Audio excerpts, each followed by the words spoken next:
Hey YouTube, it's JP Dillon. Today we're looking at a early 1960s Skymaster. This is essentially a drugstore special. It still has the civil defense markings on it, so that predates it before '64. Kind of a sad little specimen. It was going to be tossed out at an estate sale, and I said, yeah, okay, why not?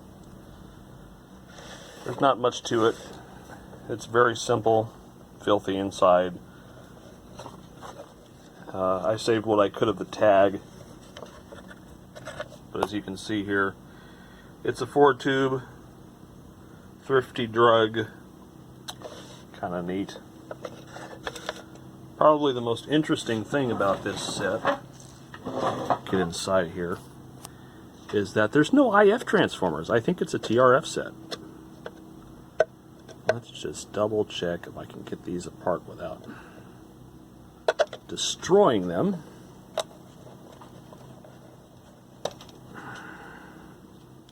There's another one on the bottom here. Looks like the little bar antenna decided to come loose.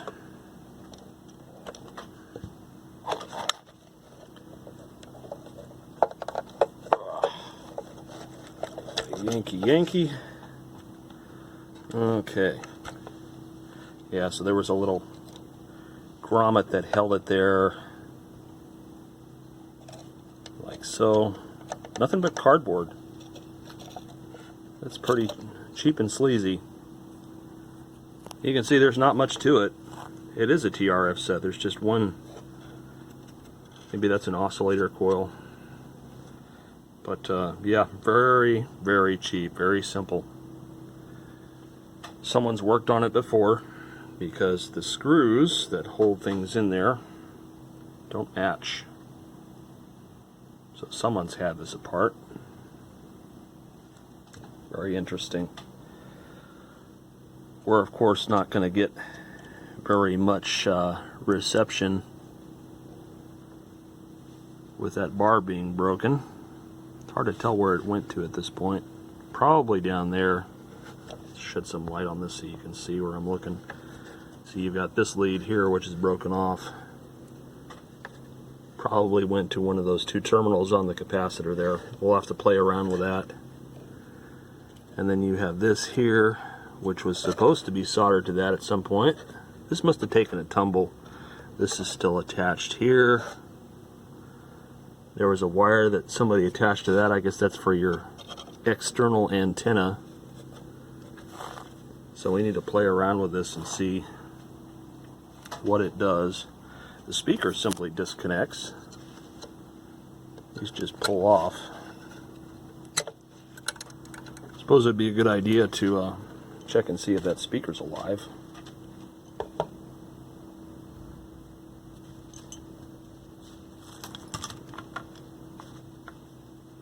Yeah, let me grab some test leads. Okay, so with some test leads hooked up, we get 3.2 ohms. So our speaker's alive. Let's yank the chassis and see what I can find as far as where those leads go. Alright, so here's our uber primitive radio chassis. You can see they've got a fusible link here. You got your various capacitors, your multi-section there. I wonder if that fuse link's alive. We should probably find that out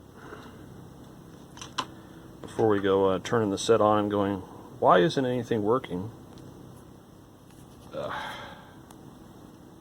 Alright, time to put this in the camera mount. At least this way we won't give everyone motion sickness. So I'm just going to check and see if this... It only works if I actually not bunt the camera mount. We're going to see if this fuse link is good. 68 ohms. That's still alive. And then let's see where they got all this filter and stuff tucked in.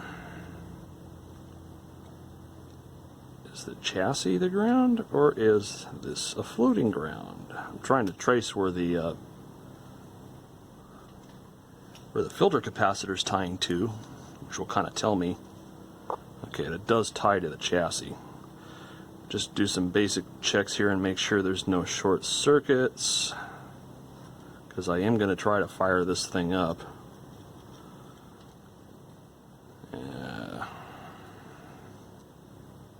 Good there. Let's see where the other filter lines go. There's a green one and a yellow one. Trying to figure out where these things went to. This is so tight in here, it's almost impossible to figure out where things are supposed to go.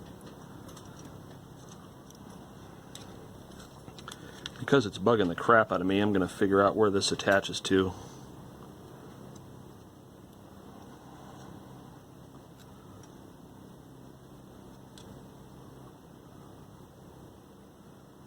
I'm going to take a guess and say that it goes to this one here. If we yank that out and we take a look for remains of old wire, there is a piece of lead there that's still kind of sticking out. So I'm going to guess that that's where that's supposed to go. And then let me grab another grommet and see if I can support that antenna. Yeah, I'm just going to slide this over this.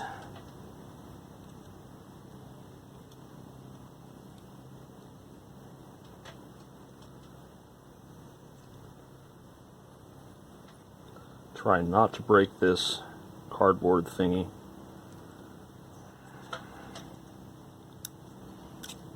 Because it is old and primitive for sure. And then we'll scrape this.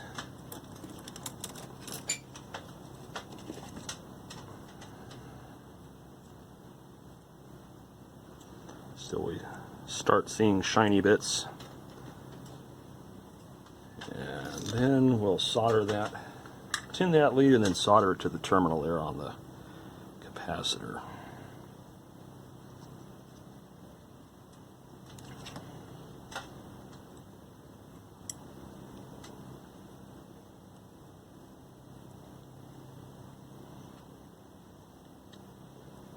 It's assuming it wants to cooperate with me. Nope, doesn't. The solder's not sticking, or the lead's not sticking, so let's scrape you some more.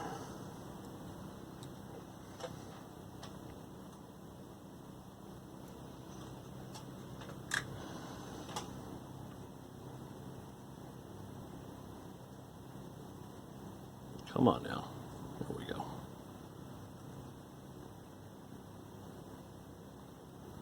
Alright. You're in there. That's a good sign. And the next thing we're going to do, put the tube in there. Now someone's cut the cord on this, which doesn't surprise me. They probably got scared by the hum it was making and then decided to cut the cord.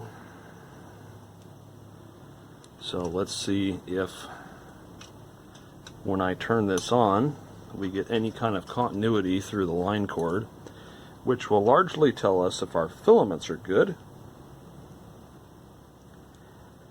And if the filaments are good, then we'll put a dim bulb tester on it and we'll see if it comes to life or not. Alright, so I'm connected to the line cord. We're going to watch the meter as we turn the switch. And absolutely no change. No change at all. Alright, so that isn't an RF. That's just a shield for the power switch. If we take that off, there's our power switch right there. So let's move our test leads from the line cord to the switch itself and see if the switch itself is good.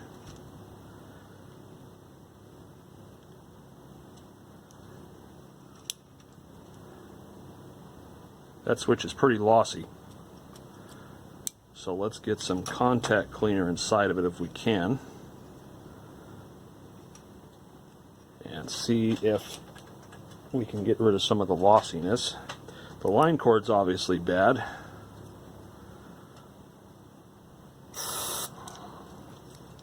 Let that get down inside there. Work this a bunch of times. Often you can get lucky and it will just kind of come back to life.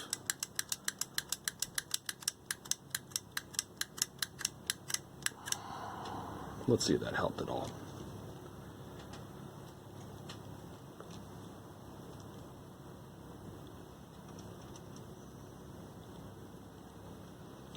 And now if we take a look,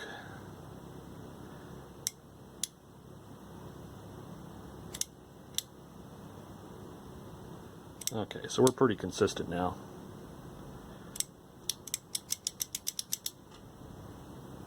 Cool. We do need to get a different line cord on there though. And let's see where this attaches. One side goes to the switch and the other side goes to probably what's chassis. It is just so freaking tight in here. Yep, that's where it attaches. The other part of it attaches here. This is the end of the line cord right here. And this is the end of the line cord here. So let's see if we get filament continuity. We do not. We know that switch is good now, so we've got open filament somewhere.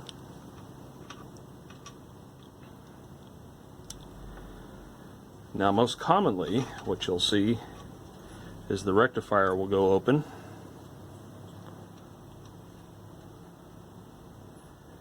And you can kind of sort of see where the filament goes to. You know, maybe. Taking a look at where the filament goes to, I'm going to just clip on here. I can see what I'm doing sometimes. Most of the time the rectifier will go bad.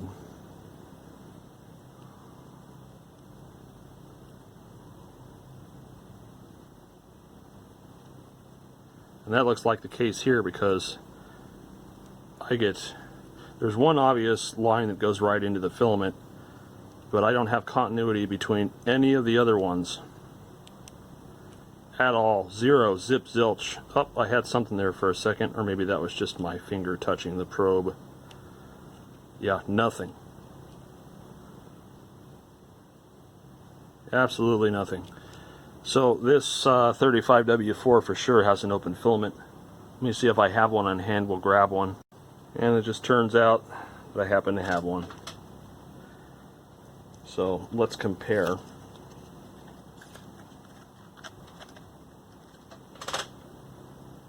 And here's my fresh 35W4. And if we take a look at the bottom here, this looks like one filament pin. And then the other filament pin looks like it's this one. And as you can see, we get a reading there of 27 ohms. So this has a good filament at least. And so now, if we plug this into our socket and we hook our meter back up to the line cord, we should be able to see the filaments. We flick the switch.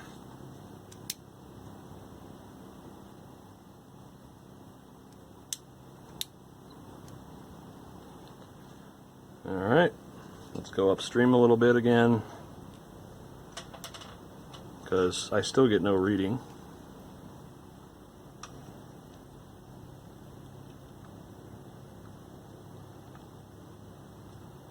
Alright, so that charges up.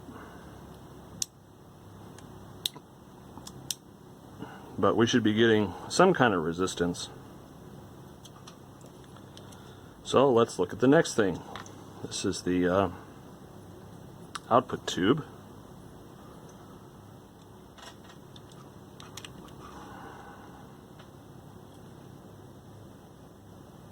And it looks like we got one filament pin here And the other one is right there, 56 ohms, so we do have a filament there. This is old school testing for you folks. Just take a look at the tube and see what's inside. This one's going to be a little bit trickier because it's more crammed in there. It's harder to see. Just turn the light on and see if that helps us.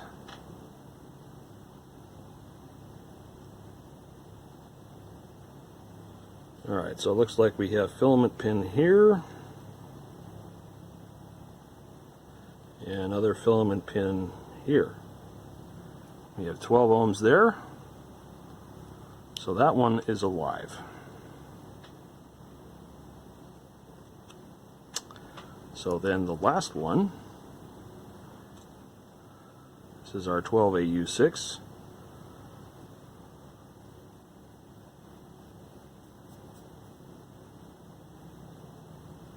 Looks like we have a filament pin here and another one. Actually, no, that's an element. We have a filament pin here, and we have one here, and we get another 11.9 ohms. So the filaments are alive. For some reason, I'm just not getting continuity, or maybe with all the filament string added up, it's just too high of a resistance cold. So then the obvious next thing to do is to plug it in and see if the filaments light. And I'm going to do a dim bulb tester so that we don't, if the capacitor is shorted, it doesn't show a dead short, but if this has got a short in it that would hurt this, the light bulb will at least take the brunt of it. Okay, so here's our dim bulb tester.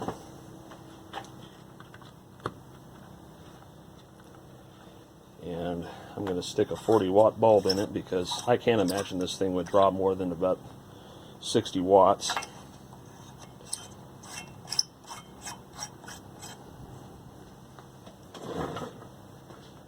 And I should have, yep, here we go, a cheater cord, which we'll just plug right into the ultra fine looking AC line cord.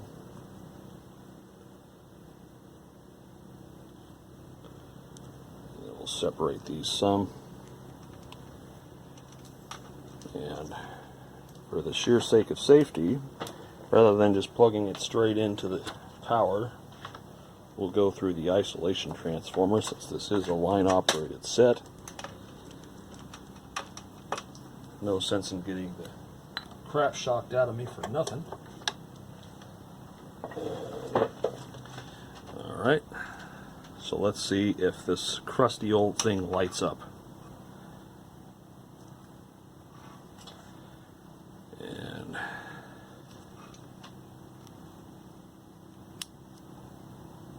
And there it goes. Light bulb's getting dimmer. That's a good sign.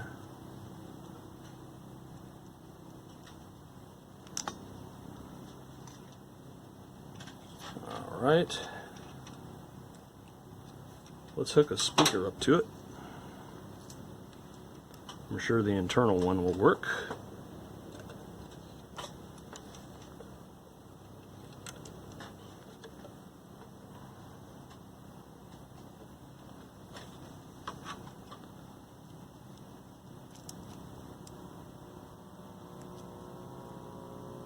There's that lovely hum.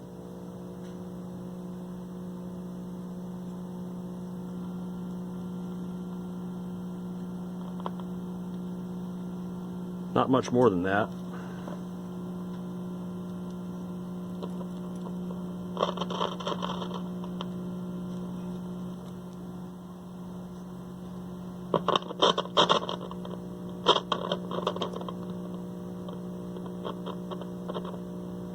Not much signs of life other than a hum.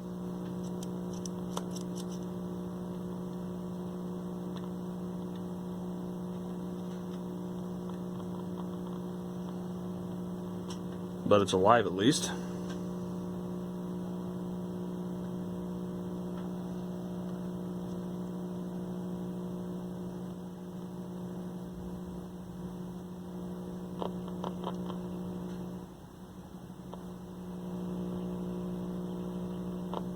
See, if I touch there,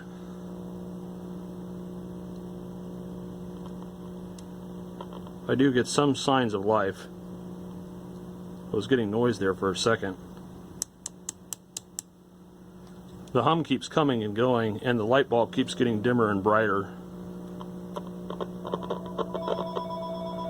And everyone wants to call in long before we're open. There we go. So we just need to solder this up.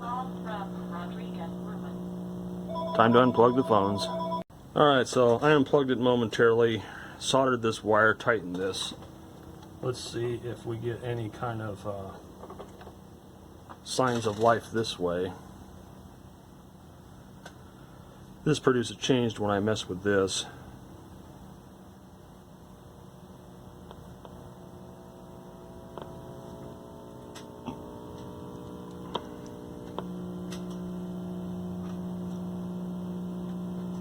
And by the way, this capacitor's heating up. It wants to short.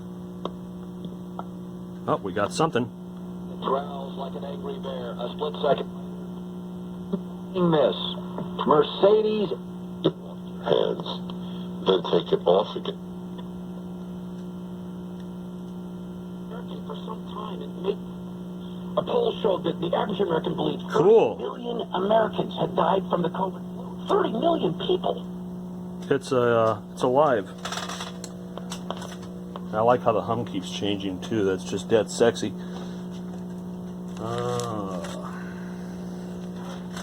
Let's see if we can improve our reception a little bit. It's kind of pathetic. I don't expect it to be stellar, but it should do something. You talk about the survivability rate. You twin these things up. And now the propaganda is silence about what we've learned.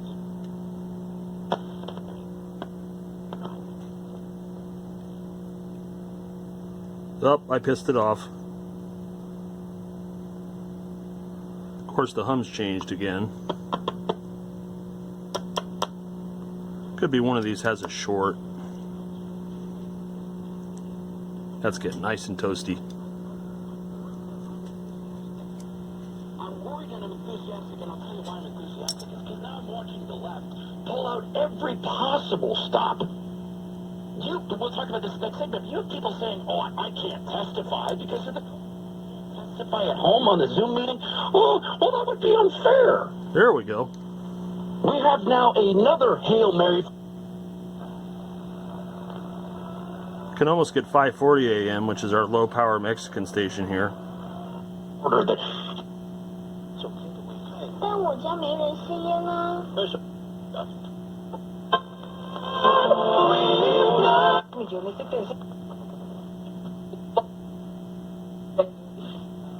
And he wanted to make sure everybody knew.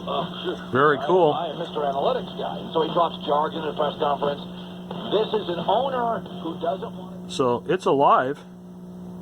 As we can see, it definitely needs a filter cap. This thing is just about ready to die.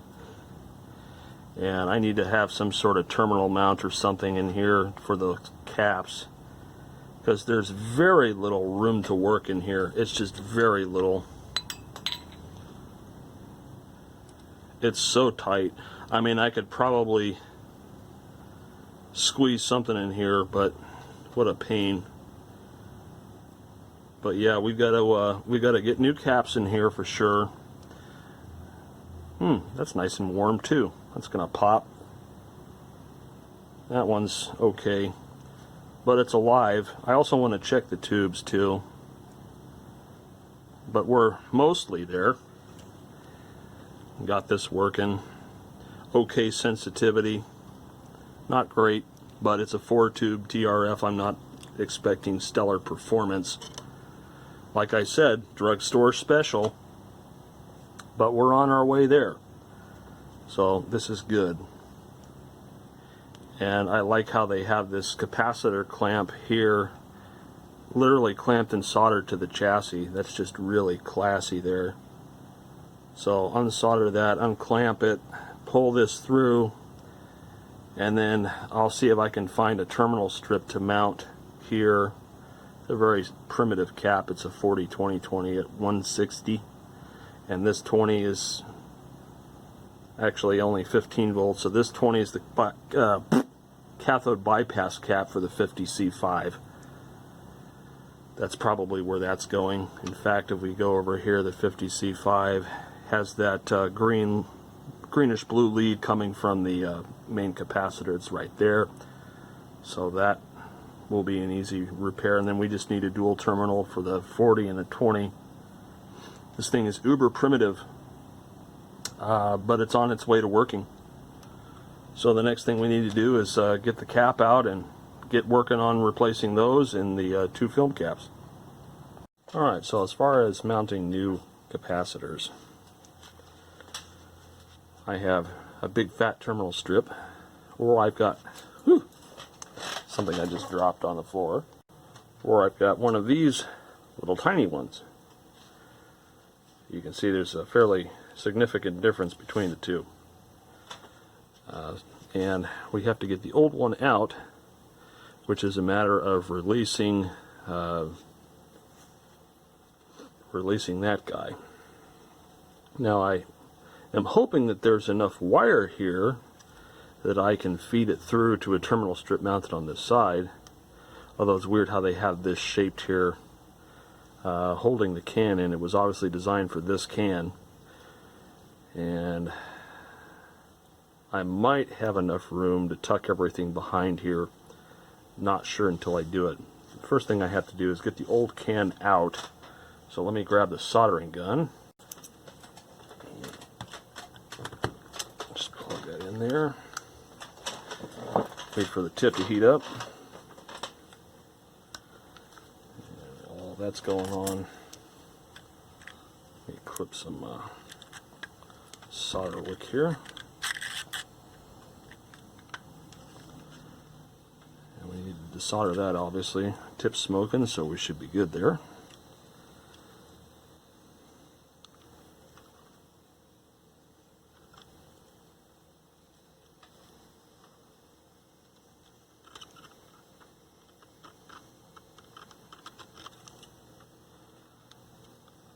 This is probably going to use a little more wick than I'd like, but oh well.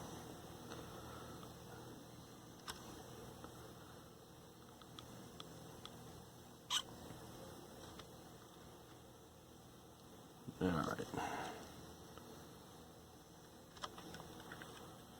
Let's see if I can pry up on this a little bit as I heat it. There we go. That's the clamp for the capacitor that's in there.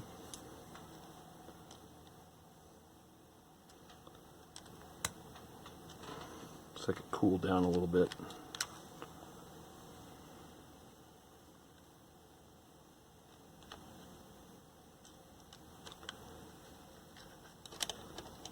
Almost need 3 hands to do this, or just get it hot enough where I can just very quickly rip it apart.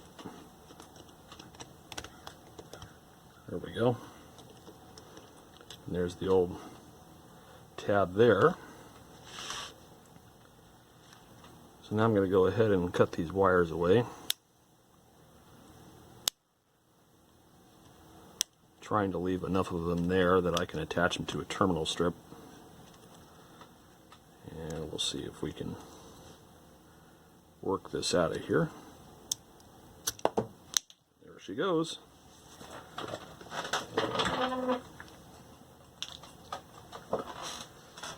So there it is, and it's listed here. There we go.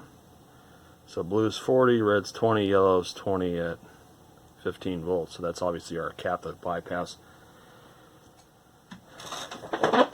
And let's see here.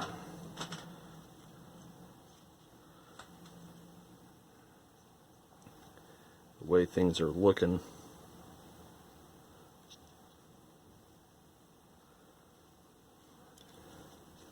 This is obviously too large to mount on the bottom side, and it's going to be a little bit crowded if I mount it on the top side. Yeah, not liking how that's going. They got these silly ear things.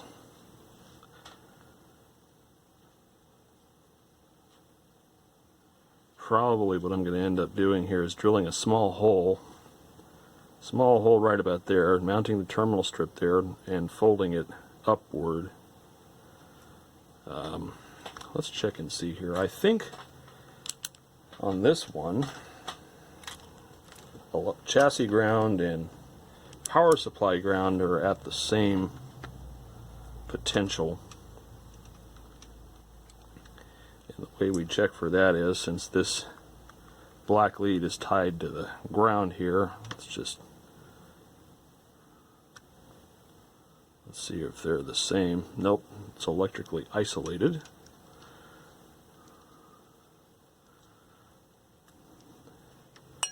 Let's pull our ground lead here. That just means that I can't use the chassis as a ground. They probably did that as a safety precaution because it's a hot chassis.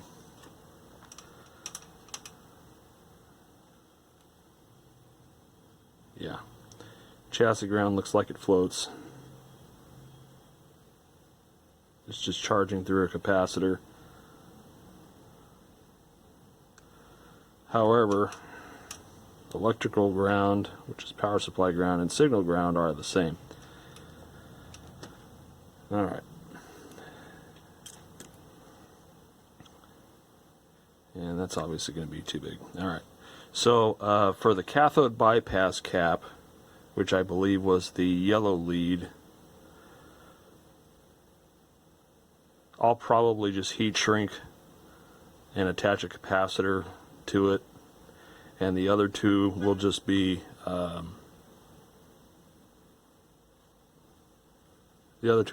power supply leads. I just don't think I can use this one because the center tap's the ground here, and I can attach that to the chassis.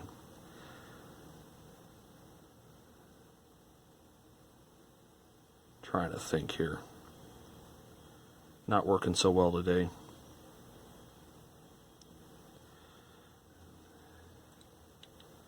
And if I mount this above here, obviously we're going to have some clearance issues. I don't need all of these tabs though. Blah, blah, blah, blah, blah. Yeah. Well, I think for structural support, what I'm going to do is I am going to attach them with this. However, the grounds, rather than being attached to the center terminal, will attach to the main chassis ground and just heat shrink them all together. And that way I'll have structural support to hold the capacitors in place safely. Because that's really what I'm concerned about, is that things aren't just flopping around inside. So if we bend the tab a little bit, it's going to sit something like this. I can hold it up here. Worth a damn. So far not. Something like that. And then the capacitors will just sit behind it in the hole. And then I'll clip that center terminal away, since we're not going to be using the you can't use the chassis ground for the power supply ground, so that's how that'll look there. Let me just see what I have available around this. Yep, I got plenty of room here.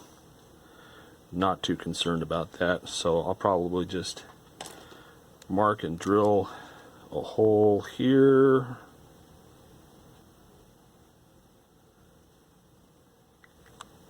And then we'll attach the thing. So I think I'll use about a 7/64 drill bit. Plug this in. And we'll just go low and slow here. Turn your volume down if you're using headphones.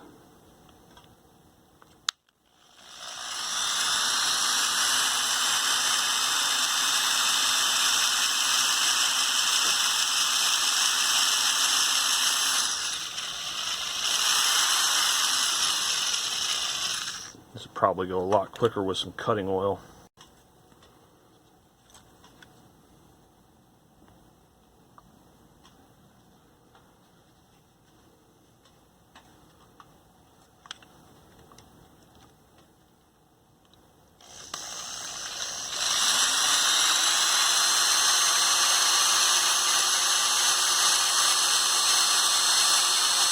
Some pretty hard steel. Getting there though.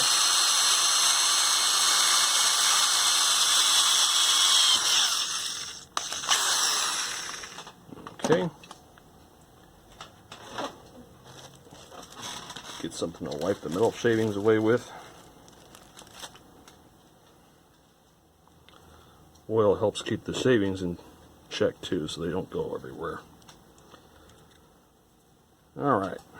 Clean up the little fuzz gumpies. So I got a hole there. And you get something to clean that up a little bit, a little rough spot.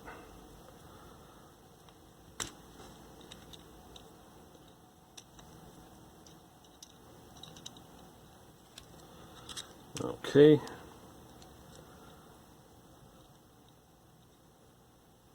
That'll work. Let's get some little tiny piece of hardware to attach it. Okay.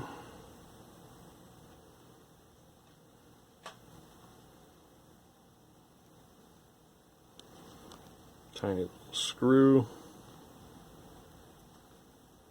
See if the head of this even requires the washer. Might not. Use that for the nut side. Yeah, that'll work.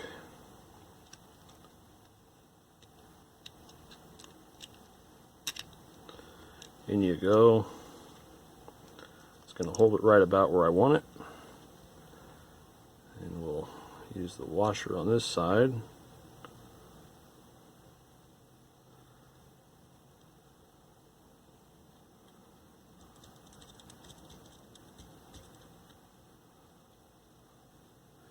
Get that down there finger tight. See if I have an appropriate tool for something that small. I don't think I do. I do. Amazing. And let's center that out. It actually does a pretty good job of fitting in that hole.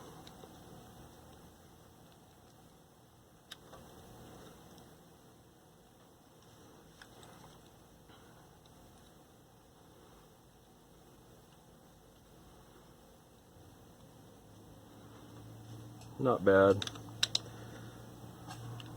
Get it on camera so you can see what I'm doing here. I'm just trying to get this centered inside the hole.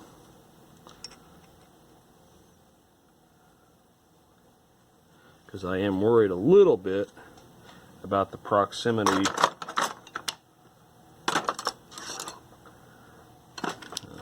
Wondering why I can't find that screwdriver, because it's right next to me.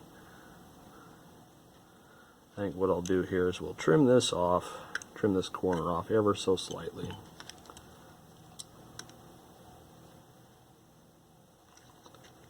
Just so it'll fit.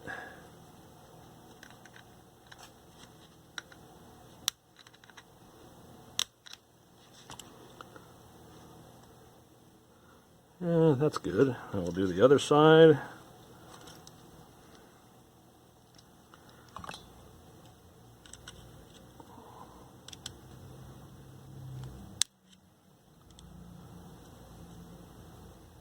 Okie dokie. Alright, so that fits in there nicely. I'll probably reinforce this a little bit here with epoxy so that it can't move. And now what we can do is start attaching our capacitors. And we needed a 40 microfarad and a 20 microfarad. Let me get these output transistor leads, or excuse me, output transformer leads out the way. I already buggered one of them. I had to cut the paper back and reattach the winding because I got caught underneath something. Let me get the appropriate capacitors. Alright, so we've got our 47, our 22, and another 22 axial. And in theory, that'll help me keep the chassis nice and tidy.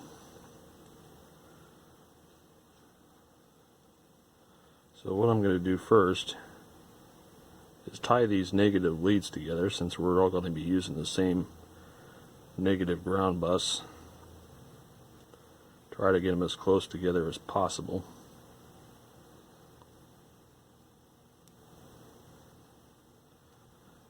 And we'll twist them together. Nice tight weave there. That'll provide us some structural support too.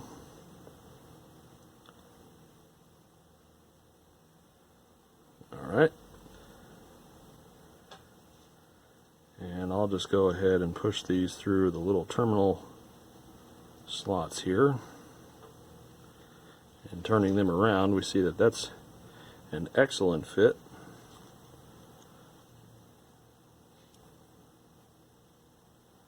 Bend these outward a little bit and then we'll solder them in.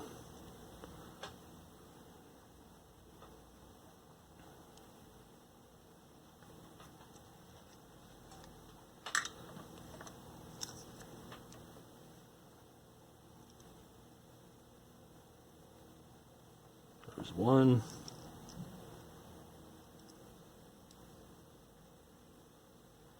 And there's two.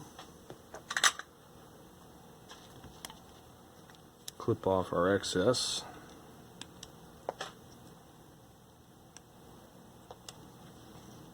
Okay, so that's how they're going to stand back there. Not too shabby. Definitely a lot more compact than the originals for sure. And now we need to do is we've got our yellow lead here, which is for the cathode bypass, but actually before I do that, let's deal with the actual power supply leads here. I guess this is what they consider blue. Blue was the higher of the two, as I recall. Let's just double check here. Yep, blue's the 40 microfarad.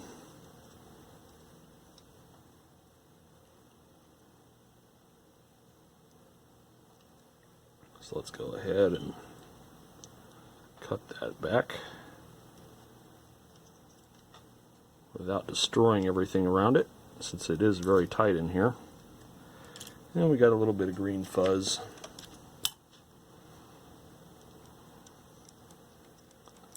Sure to scrape that away and then tin your lead really good.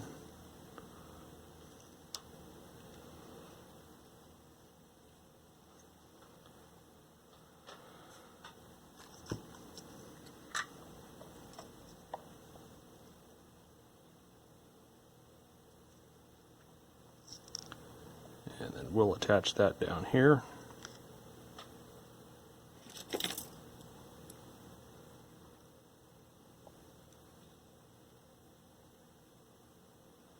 Do have a little bit of slack, that's good.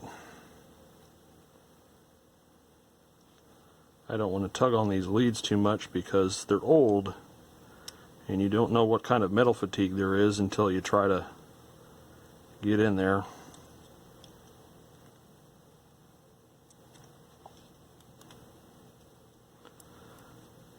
Alright, I almost need two hands to do this, or excuse me, three. Let's see if I can get this lead around here, because right now the negative's kind of obstructing my abilities to get in there. And then let's pull this underneath this coil, hopefully without breaking it. I need just a little bit more slack, not a lot.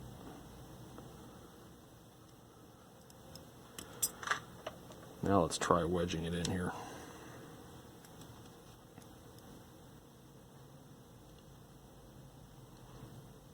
There we go. Add a little bit of extra solder just for good measure. Alright, so that leads in.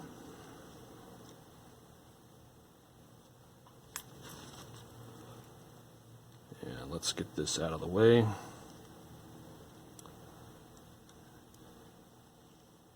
Now we can work on our 20 microfarad, which is the red lead.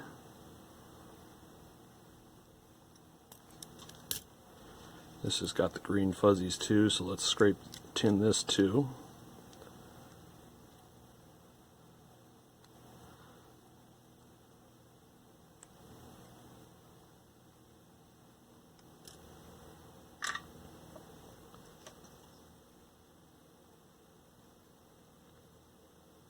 Feel free to fast forward through any of this boredom. I just figured doing it in real time, you guys would have a better understanding as to what really it took to get this thing to work right. But I can understand if y'all are bored.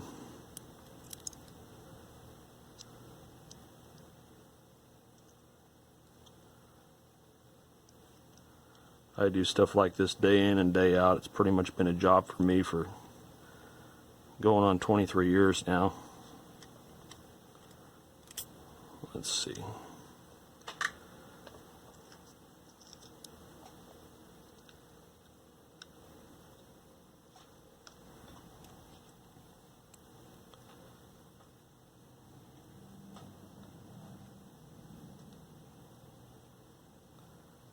All right. Give a good tug on it, make sure it's not going anywhere. So now our 40 and 20 microfarad are all wired up there, except for the ground. But we're working on that. And then you've got this cathode bypass lead here. Let's see if I can get that a little bit closer to where it's supposed to go. I'm thinking not. That's tucked in there really tight. Not sure I want to mess with that. So many of these wires and things are old, and the phenolics old and brittle, and I don't want to damage that little molded couplet either. That would be a bad thing. That looks like where it attaches to. This looks like your cathode resistor here, this 150 ohm jobber, and right behind it is the yellow lead. That's this guy here. In fact, let's just double check our continuity. I think that's the one I'm looking for.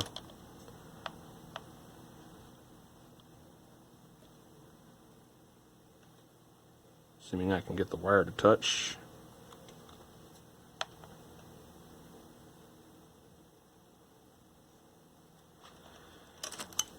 Not that coordinated today.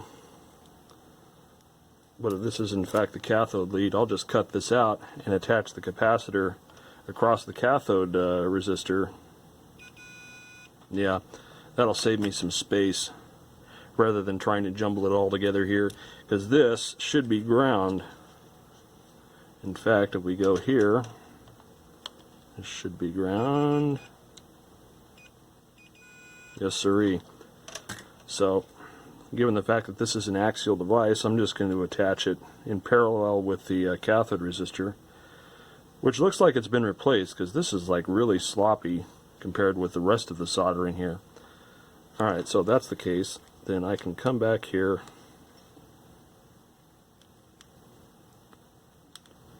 and I can clip out the yellow lead and very carefully pull it through.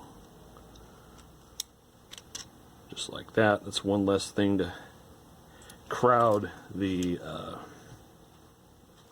chassis, this very cramped chassis. So let's scrape this, and let's scrape this, and I think that's where we're going to attach it.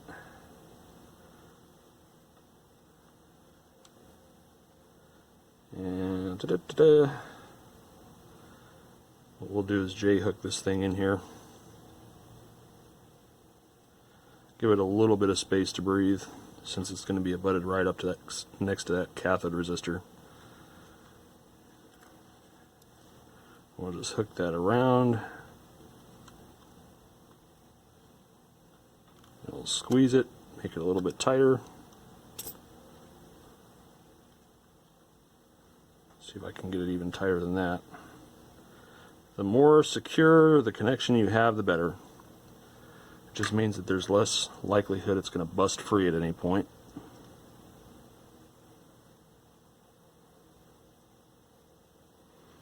Come on, get in there.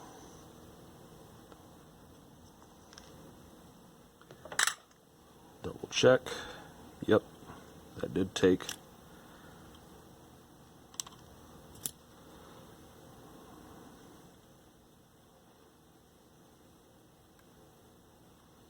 Scrape this bottom one a little bit more.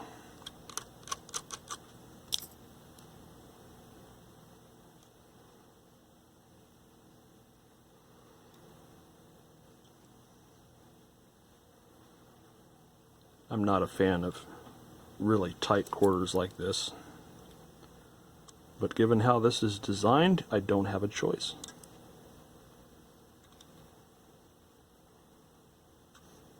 Come on. I just want some breathing room, that's all. A little bit of space between the cathode resistor and that bypass cap.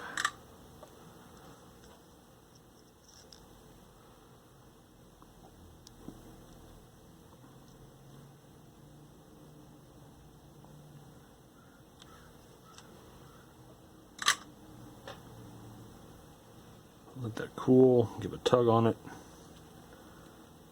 It's not going nowhere. I do that because if there's a bad solder or a poor solder, then this will move on that lead. So that's why I scrape it, and that's why I'm a little bit extra careful in dealing with that. So now what we have to do is attach our ground. I'm going to trim off some excess here. And then I'm going to tin that, which is the area where we're going to ground stuff.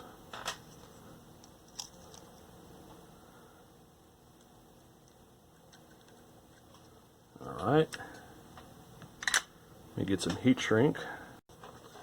Alright. Just bumping everything today. We're going to slip some heat shrink over this lead after we tin it.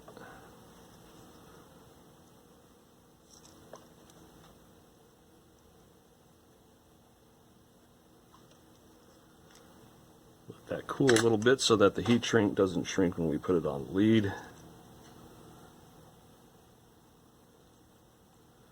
Stick this on here.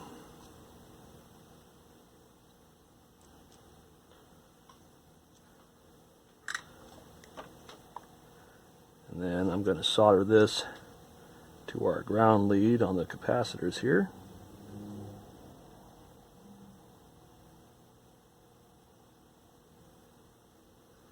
Alright, looks good. And now we'll slip the heat shrink over this, assuming it'll let me do that without too much difficulty. This insulation is very old and stiff, so I don't want to bend it and fatigue it anymore. I have to. And we're going to slip the heat shrink over here. Make sure that the negative leads are completely covered, and there's no possibility it's going to short out against anything.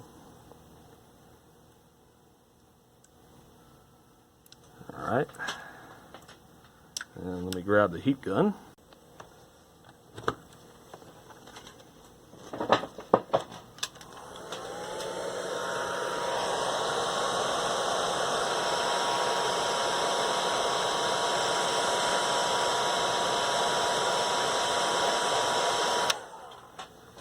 Alright,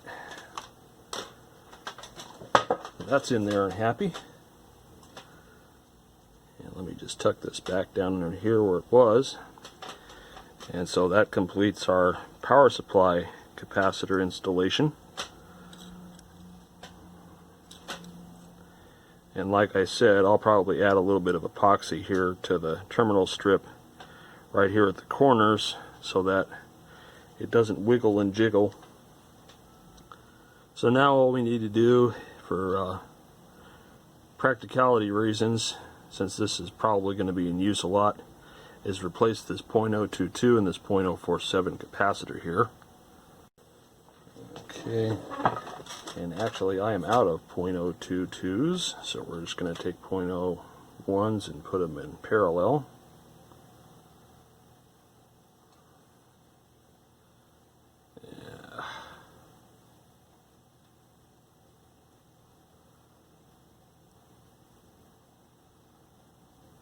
That is, if it'll allow me to put the leads together, twist them up.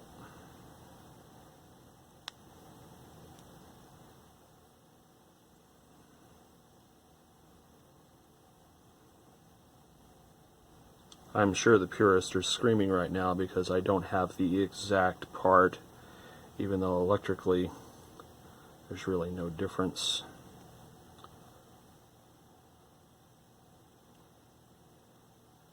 And then what we'll do is just solder these together.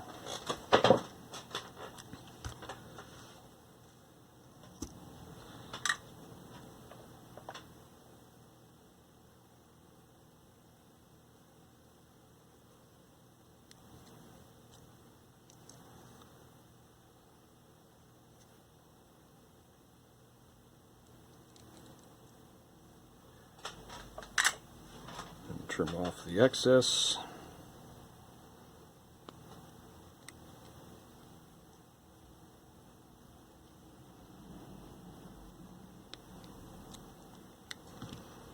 Okay, so there's our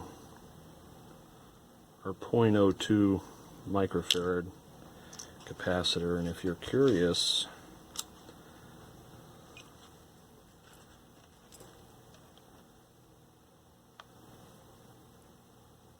it's 20 nanofarads, so that's 0.02 microfarads.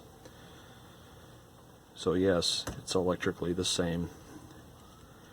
And because of size constraints, or space constraints, I'm just going to clip the old one out. We're going to scrape the leads, listen to some people dying in an ambulance, and then attach the new capacitor here. What's really sad is that for a lot of people, that ambulance siren is going to be the last thing they hear. That's really morbid, but it's not wrong.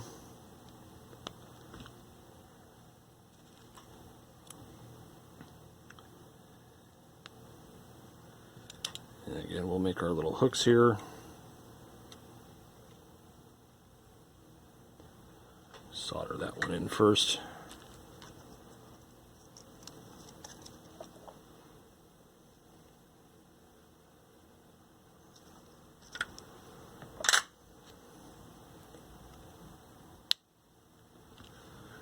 And now let's attach the other one, the other side down here.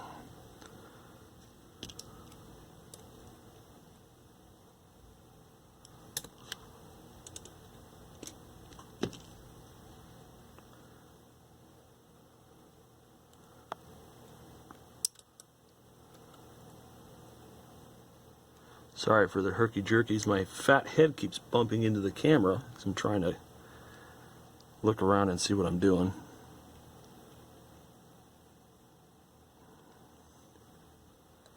Alright, cut off the excess here, and then we'll solder that bit in there.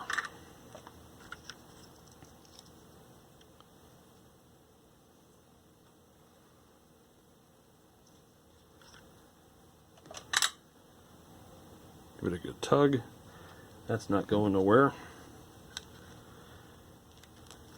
And then we'll deal with this guy.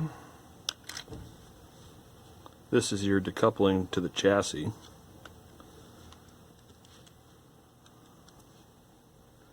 And this is the one where if it were a metal cabinet instead of a plastic one, if that one decides to short, it becomes the death cap and kills you when you touch the metal cabinet. But this one's plastic. So the hum would probably go up a little bit, but I don't think you'd notice a whole lot. Let's measure that out there.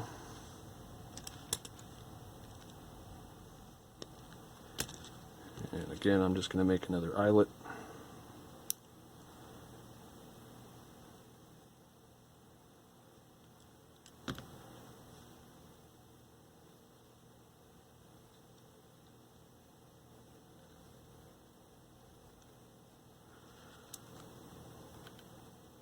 And we'll hook this over a little bit too so it stays there. And solder it in.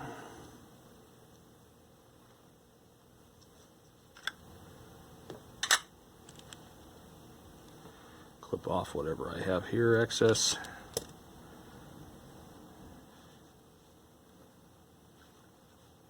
And then we'll do the final one here.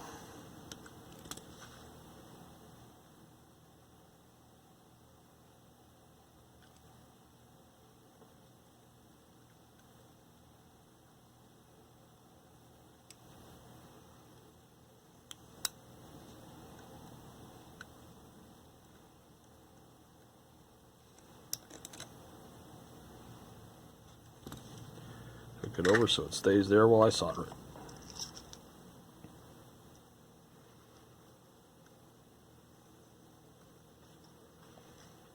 Alright, so we got our capacitors changed out.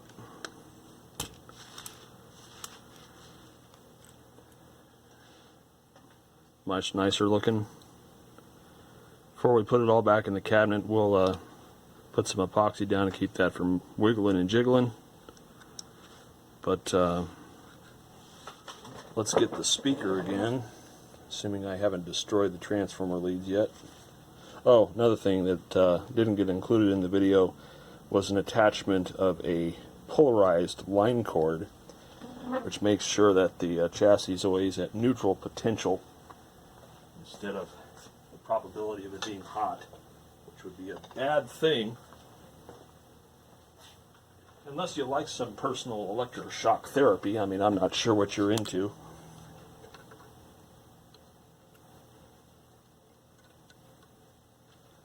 Okay, so let's hook up the speaker. Always reminds me of those VW commercials where they advertised an 8-speaker stereo sound. How many speakers are in this car? I'm sure people will remember that. Maybe not. Alright. So let's plug this into our isolation transformer. Okay, let's turn it on and see what happens. Filaments are lighting up, that's good.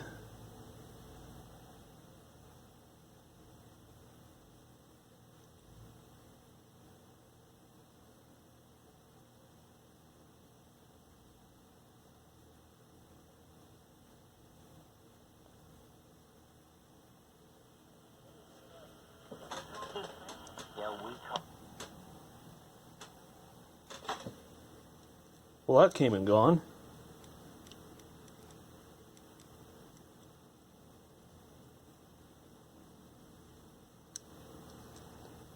Heard something there for a moment and then nothing.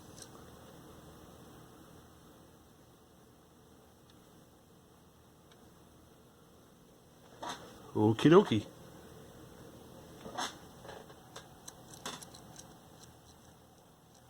That volume control sounds nice and crusty. Alright, let's see what our radio's up to here. Let's check our power supplies. 95 volts there. 115 volts there. Okay. 11 volts on the cathode. 95 there.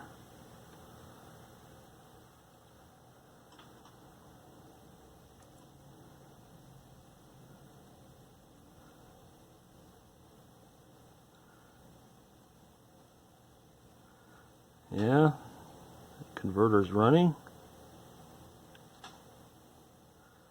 What about, well actually this is probably the converter tube. Minus 2.6 there. There's our 99 volts there. 109 volts there. Alright, so it's getting proper voltages. And this is, looks like it's running. Where'd our sound go?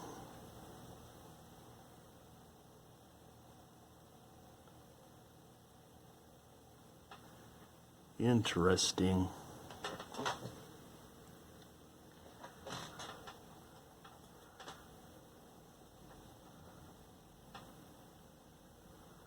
$112 there. That's at the low side that comes out of the transformer, so the transformer is passing current. And then the blue was our supply line, which we had voltage there of 115 volts.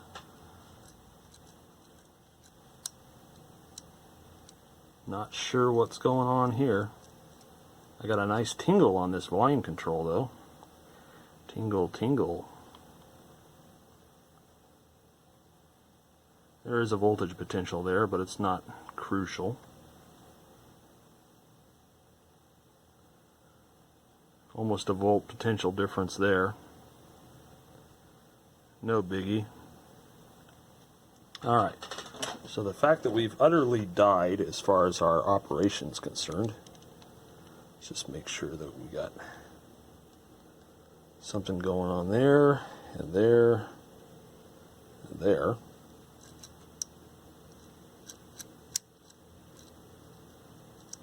Huh. Fascinating. So, listen if we have any hum. No, no hum from the speaker, no nothing.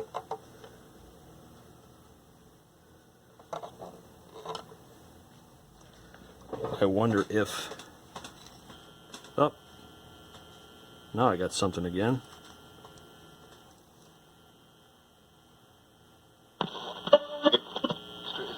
So I'd like to mention... Señor, me va a revelar. También debemos escuchar. Lose connection somewhere. Atentamente. Leamos lo que se nos sigue. Either that or I got an intermittent short in one of these tubes. 8.3. Y leyó en el libro delante de la plaza que está. You should. And you mean...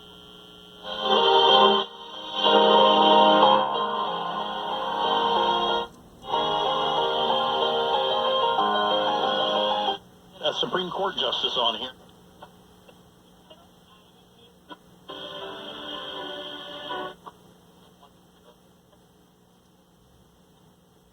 Secondly, la palabra. Sensitivity of this thing sucks, but given the fact that there's no IF stages on it, I don't expect it to be stellar.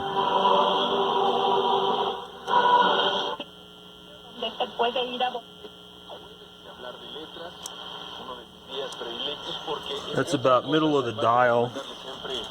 Pues algunas opciones para que ustedes disfruten de la lectura.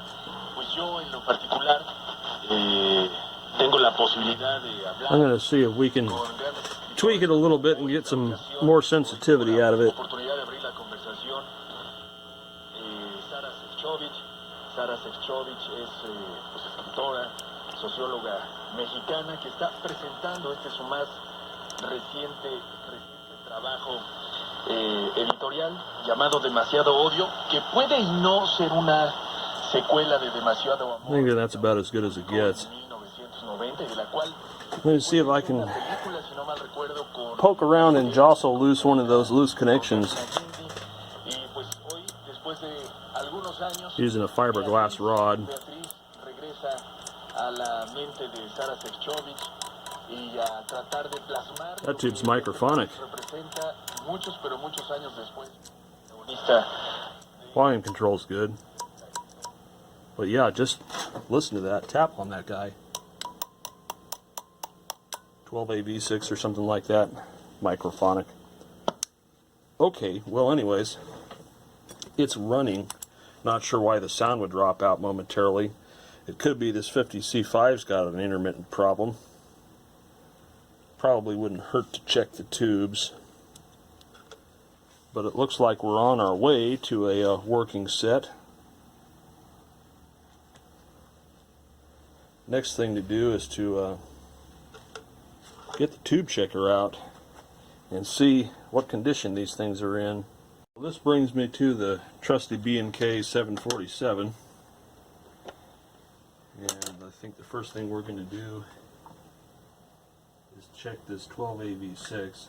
I think that's, yep, it's 12AV6. That serves as our detector and audio tube.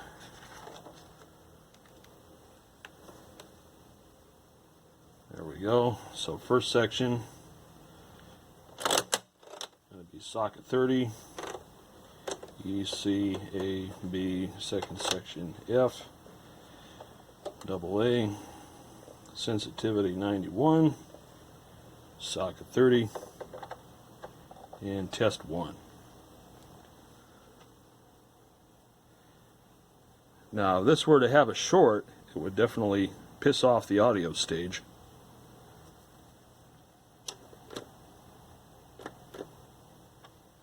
Not registering much of anything, is it? The needle barely twitches. Amazingly, it kind of sort of worked, didn't it? But the emission's probably low enough to where it only conducts when it wants to. Alright, so second section, E goes off, and F gets moved from here to here. B in section 1, and we're going to go from 91 to 88. A little better, but definitely tired.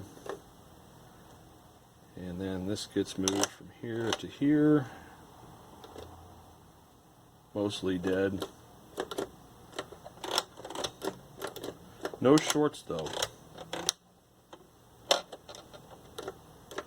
No shorts, just a really tired tube. Alright, so we need a 12A V6 for sure. And the next one's a 12A U6, and since it's the same as a... Let's see now. I'm sure that would have been helpful had I had it on 12 volts instead of 10. Let's try that again.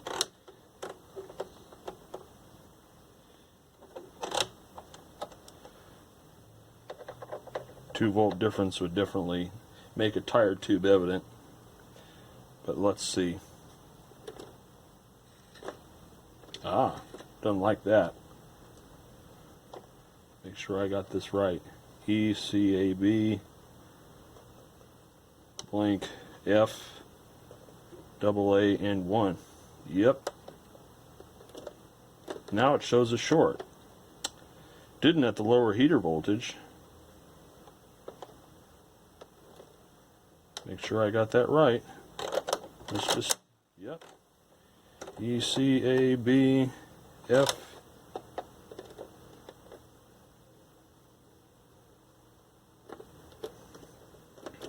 Not short there now. Still reads bad though, no matter what. Just came up a little tiny bit. Well, anyway.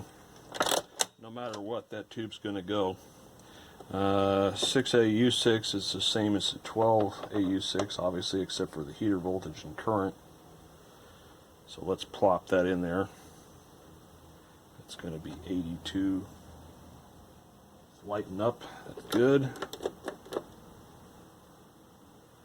That's coming around fine.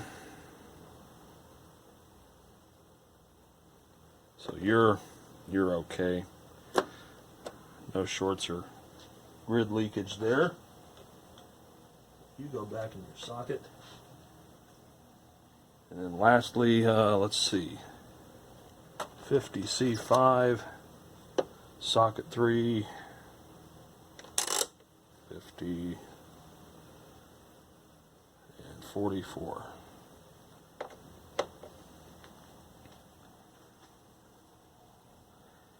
And we'll wait for the heater to come around.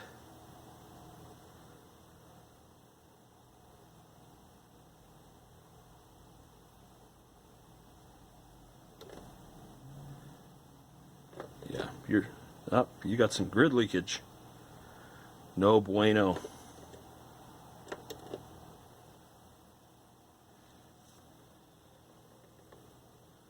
That could have pissed it off too. Alright, so we need a 50C5 and a 12AV6. Funny how it worked even though both tubes were messed up. But having a tube with grid leakage is not good. That'll hurt your output transformer eventually. Let's see if I got any of those kicking around. And so I do have an RCA and a GE. So let's see if these are in fact good. Because although this wasn't an RCA container, it's a Sylvania tube, so that tells me it was most certainly a pull.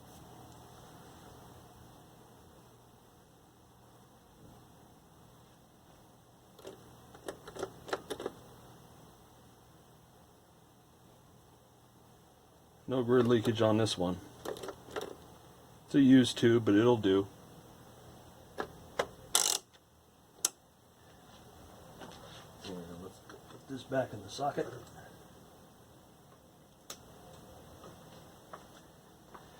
Make sure that's on 12 volts. ECAB, F, AA, and let's check our 12AB6 we just got.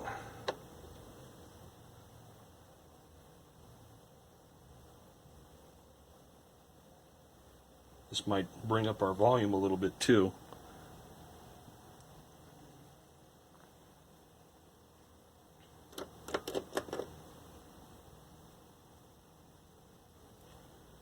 Well, that one doesn't register. Let's make sure I got this right. Or maybe there's something about this tube that it doesn't register right on this machine. Last time I calibrated this was probably 2009. But I can't imagine it would have drifted out that bad. ECAB, FAA1, yes. Should work. It just barely registers. Socket's not touchy. And then the second one removes this, and then we go here, B, down a bit. That registers a whole hell of a lot better than the other one. Same there. So maybe this is a junky one too. Hard to tell. See if I got another 12AB6 floating around. Alright, well it doesn't look like I have any more 12AB6s here. I'll have to go digging through storage for some of them. So once I get a good 12AB6 in it, probably the next thing I will do is see about adding an auxiliary input of some kind, capacitively coupled of course. But not everyone's going to want to listen to crummy AM talk radio. But this one should be fairly easy to modify. I would just have a decoupling capacitor from ground to signal ground, and then a decoupler from a switch. And so here we have coming in from the detector. So here I would go to a switch on the back panel, which would select between this and an RCA input jack of some kind. And then I should be able to switch between that and if they wanted to hook up their phone or an iPod or something like that. I get that request pretty often from people. So let me go rummage around and see if I can find another 12AB6, and then we'll continue with this fun project. Alright, so fast forward a bit. I went to storage and got me a 12AB6 that appears to be new old stock. And I'm sorry about the camera angle, but the camera mount I was using, one of the plastic mounts broke, so we're using a different one, which means I'm going to have to angle this a little bit different so you can see the readouts. But this is what I got for now until I get that situation fixed. So we're going to let the tube warm up. It is warming up there. And I'm going to angle this up a little bit just so you can see what the meter looks like. So no short there. First section tests really good.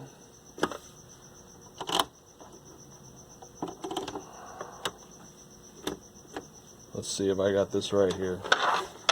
Section, oh, there we go. It's got to be in B. Alright, it's got to be in B. So second section, better than the last one. Third section, way better than the last one. So we'll end up using this 12AV6 instead of the one that was in there. The other one that we found that was a kind of a bad pull.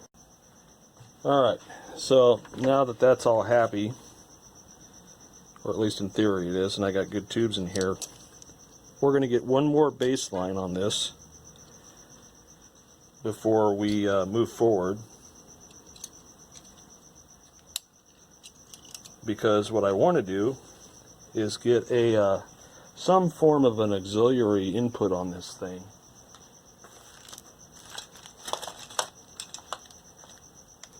It's a common thing that people want these days. That was great. So that way when they get sick of listening to overly religious radio or talk radio, they can feed something through the machine that resembles music.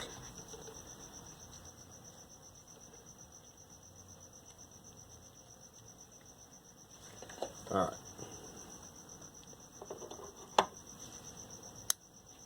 Just let that warm up.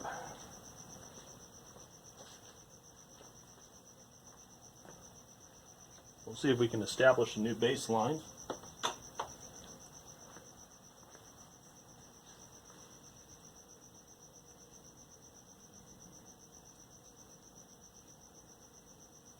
Wakey wakey.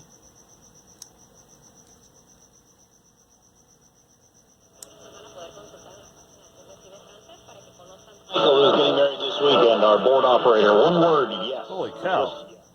That's a difference in volume. San Diego, happily married for 20 years. That's a lot of yes. They're hit in the sense that they have higher rates.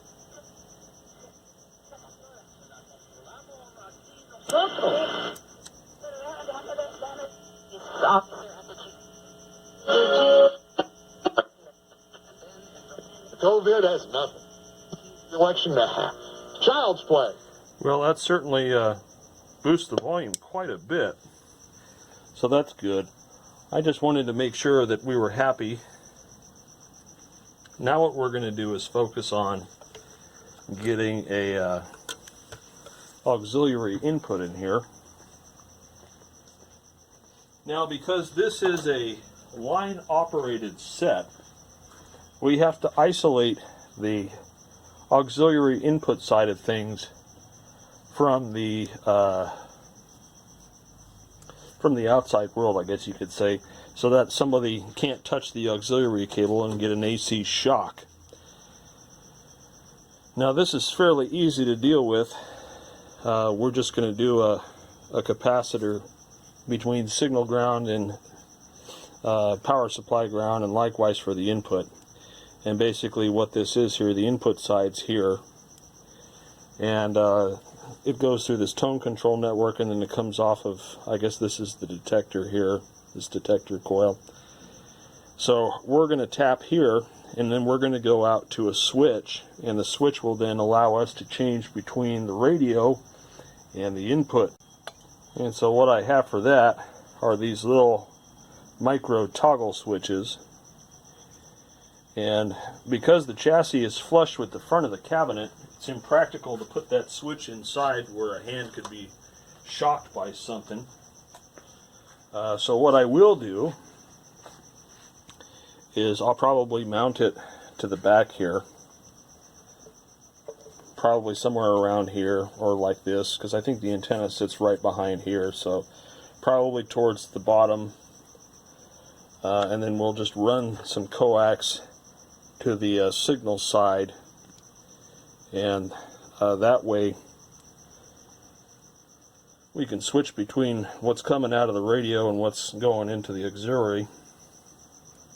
Now as far as the method, You have really two choices, depending on how crazy you want to get. You could literally just have a 3.5mm auxiliary phone plug hanging out of the back of this thing with the everything tied to the switch, or you can put in jacks. It's really up to you, but the most common standard of auxiliary input these days is the 3.5mm stereo phone jack. One thing I'll have to do though is reinforce this with some sort of epoxy to stiffen it up, because there will be more stresses on it now that we have the auxiliary cable to deal with. And the auxiliary cable that I plan to use, if I can get it loose here, is something fairly simple. It's just got 2 RCAs on it and the 3.5mm. And for simplicity's sake, I'm probably going to cut it at the coupler here, because there's just straight coax running down this. It's going to be a monaural signal anyway, so we'll just combine the two positives and then have the negative run back to the chassis via a capacitor. And the capacitor values I'm going to use a 0.022 for the actual signal, and I'm going to use a 0.047 for the ground.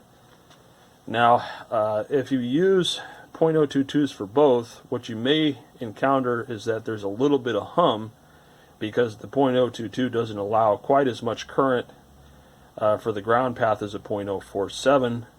And if you go more than 0.047, then the chances of you having more than about a volt on the ground becomes fairly evident.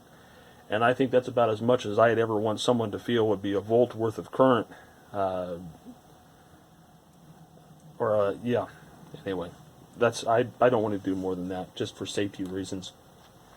So if we just cut this right at the coupler here, just ka-chunk, we can see that it's really nice shielded coax. If it'll focus, come on, focus, hello, there we go. We got a nice coax shield in there. And what I'm going to do is strip away the jacket. Do that off camera there, and you can see our coax here. They've got a nice foil shield. You've got our red and white, which is our hot, and you've got our negative, which is tied to the shield. So it's kind of a sleazy cable, but it's not bad. I will cut the foil back, and I will cut the string off here.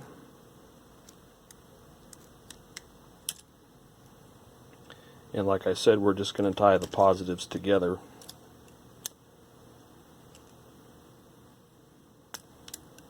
So we'll strip them back, tie them together, and tin them.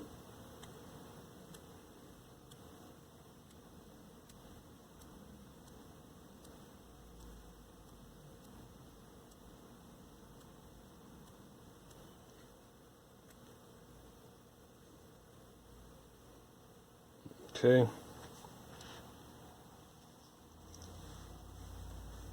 As far as tinning, I'm just going to take the soldering iron, tin the wires here and here.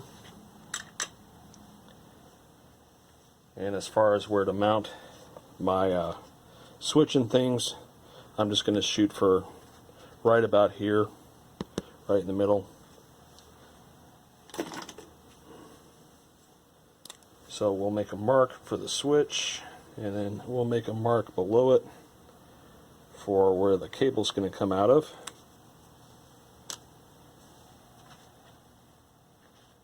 And let me go ahead and get this drilled, get the switch mounted, and get the cable mounted, and then we can focus on wiring the rest of it up. Okay, so I've got my rear panel mounted with a switch,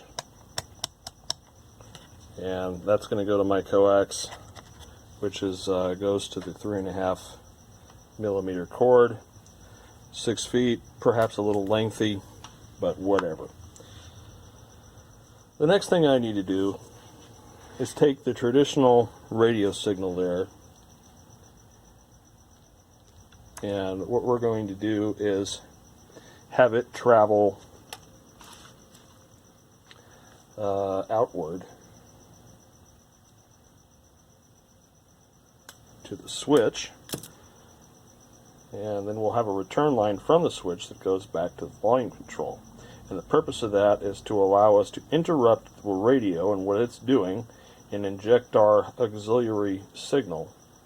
Now I'm assuming that because I'm going right into the grid of the 12AV6 that there will be enough amplification to deal with the relatively small 1/4 volt input signal, but we'll see. If it's a little quiet, it's a little quiet. It's better than 0. So I've got more coax here, which I've just taken off of an old RCA cable, and I'm going to attach the coax with string tubing here and feed it out to the switch, and then we'll have a return line. So I won't bore you with the details of that. I'm just going to do it, and then I'll show you the end result here. Alright, so here it is. I've got the switch wired up with the capacitors limiting the current so that there won't be any kind of harmful AC shock, since this is connected to one side of the line. And then the normal path just goes between radio and auxiliary. This is radio, this is auxiliary, and I'll reinforce this press board a little bit just because it's kind of weak. So now, of course, the ultimate test is does it actually work, so that we can hook up a source to it and have it play music. That's really why we're here, is to make this thing play music. So I'm going to go ahead and hook up the speaker again.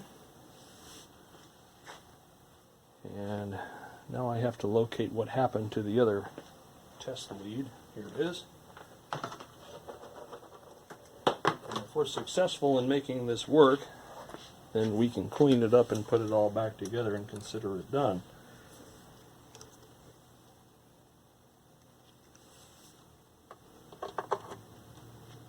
So we'll go ahead and turn this on.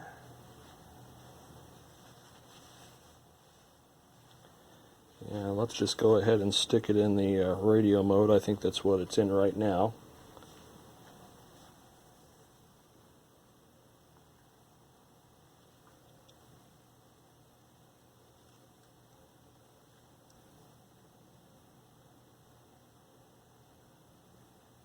So that if a 30-year-old dies of COVID, you have 58 Steve. If a 90-year-old in a nursing home, okay, who is like... So now what I'm going to do is, let me go find another source here. Should be able to go grab my phone.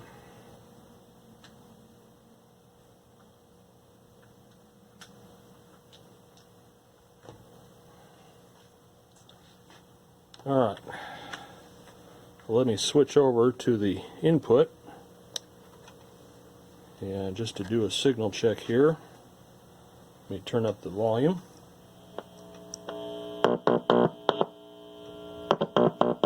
That's what I want to hear.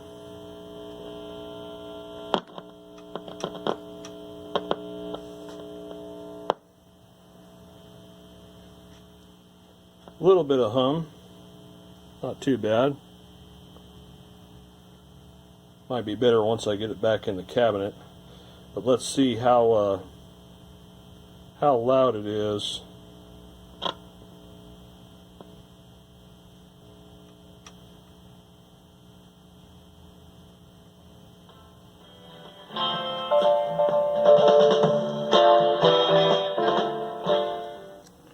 not bad. Minimal hum, and if we turn it all the way up, it's okay. And with music playing, shouldn't be too bad. Let's see if I can find something else.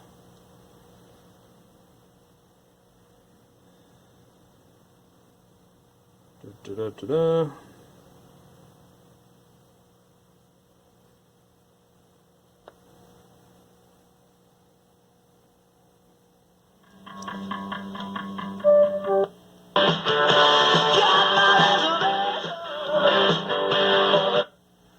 Very cool. Alright, so that's a wrap. We've gotten both the radio to work, and now we have a means to pipe music in. So I'm going to mix up some epoxy and reinforce these little ledges here, reinforce the terminal strip, clean up the cabinet a little bit, and then we'll put it all back together. Well, here it is all back together and cleaned up. I roughed up the sides and the top and shot it with some Krylon Fusion. I believe it's called Antique White or Vintage White. Anyway, it matches the rest of it perfectly. I got lucky on that one. And we've got our little auxiliary jack thing. Just waiting for it to warm up here.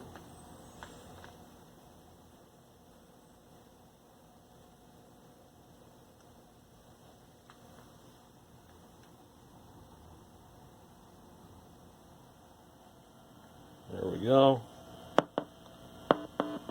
Currently on the auxiliary, so let's switch back to the radio. Click on the Town Hall TV button.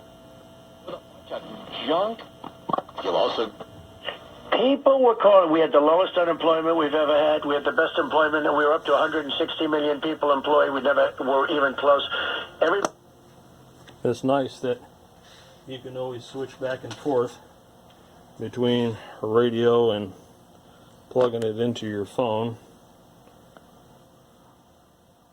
And so then we can open up our video library or music or whatever.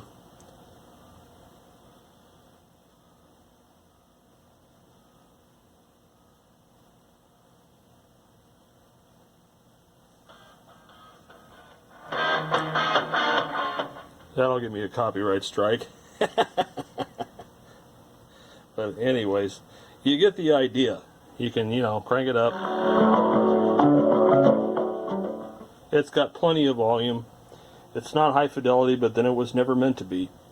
So, nice little fix-up of this thing that would have otherwise gone in the trash.